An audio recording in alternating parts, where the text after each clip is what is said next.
C'est le temps. Embrasser la perfection de l'être. Pour nombre d'êtres humains, le passage des ténèbres, c'est-à-dire le monde de la non-conscience du soi divin, au monde de la lumière, c'est-à-dire de l'amour et de la conscience divine, se fait progressivement en ce moment en lâchant les dernières résistances. Il s'agit d'abandonner le contrôle pour la foi, d'abandonner la colère pour l'acceptation et d'abandonner l'imperfection humaine pour la perfection divine. C'est le temps.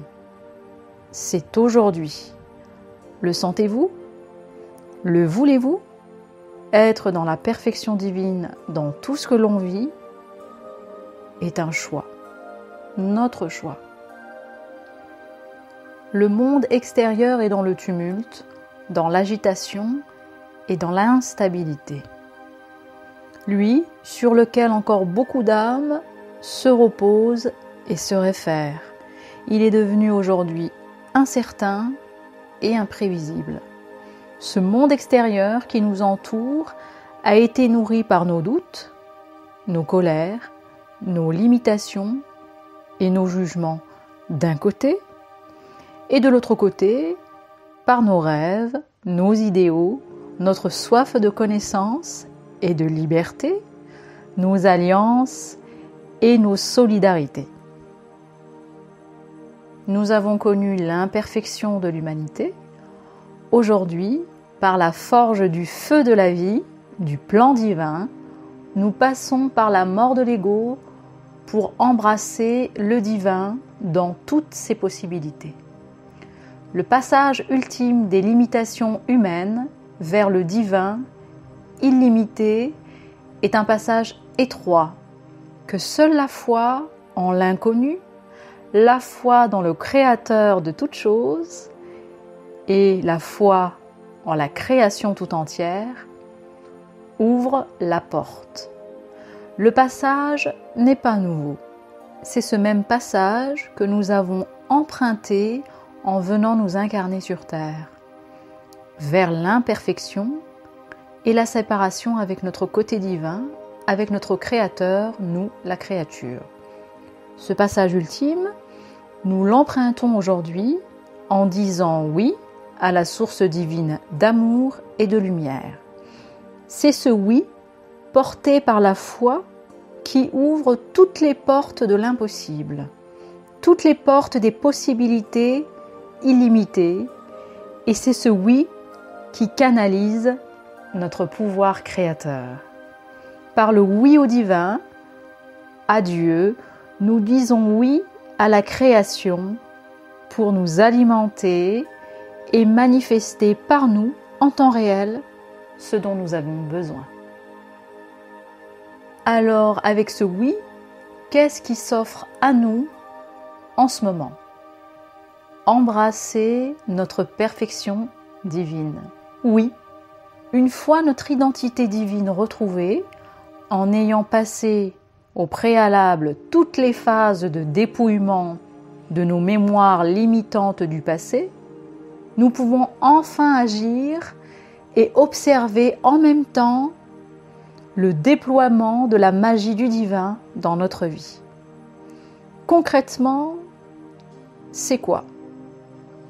Lorsque l'intuition exhorte, appelle à faire quelque chose, l'écouter, dire oui. Puis, agir pour la manifester, même si des barrières semblent se dresser devant nous. Car l'action elle-même va faire disparaître les barrières à mesure que l'action se fait et avance. Un autre exemple. Nous ressentons l'appel de notre âme, que nous connaissons maintenant, pour faire quelque chose. Nous écoutons notre âme, nous lui disons oui, puis nous agissons pour répondre à cet appel. Des obstacles peuvent apparaître et vont sûrement apparaître, car ce sont les émanations du passé. Donc, gardez le cap par la foi, car ces obstacles vont disparaître aussi vite qu'ils sont apparus. Car notre oui a déjà ouvert toutes les portes pour l'expression de notre âme. Car nous sommes dans l'incarnation. C'est l'action qui va libérer la puissance créatrice divine à travers nous et autour de nous. Et c'est là que nous pouvons observer, tout en agissant, le déploiement de notre perfection. Nous agissons en écoutant notre âme et nous observons en même temps comment elle ouvre le chemin et fait évanouir tous les obstacles à notre expression. Et c'est le temps, l'expression de la perfection de notre être qui agit et manifeste notre réussite sous notre propre observation. Et ce temps-là est très relatif. Tout va à son rythme, parfois rapidement, parfois lentement. Tout dépend de ce que l'on veut manifester. Mais nous restons le maître, notre propre maître, selon notre propre rythme.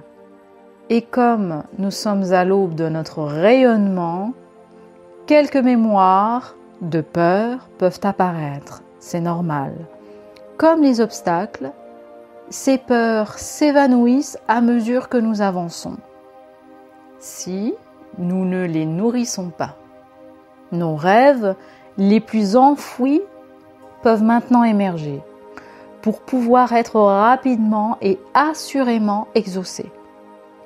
Même s'il reste quelques émanations parfois des peurs du passé, c'est là pour notre apprentissage qui va aussi développer notre force intérieure. Assurément, là aussi. C'est ça, la perfection divine. Puis, notre perfection divine va se manifester sous un autre axe également, tout aussi intéressant. Les révélations. Par la demande et le oui à ces révélations, nous mettons en branle une vague de révélations pour notre cheminement personnel, mais aussi pour le collectif. Cette période de transition, comme nous l'avons vu, est propice à l'émergence de notre puissance créatrice par notre capacité à être acteur et observateur en même temps, mais aussi à l'émergence de révélations pour notre épanouissement personnel, mais aussi pour le collectif. C'est-à-dire qu'il va y avoir des découvertes historiques qui vont bouleverser et effondrer certaines croyances ou certitudes collectives, etc. Alors, écoutons, agissons et observons notre perfection divine.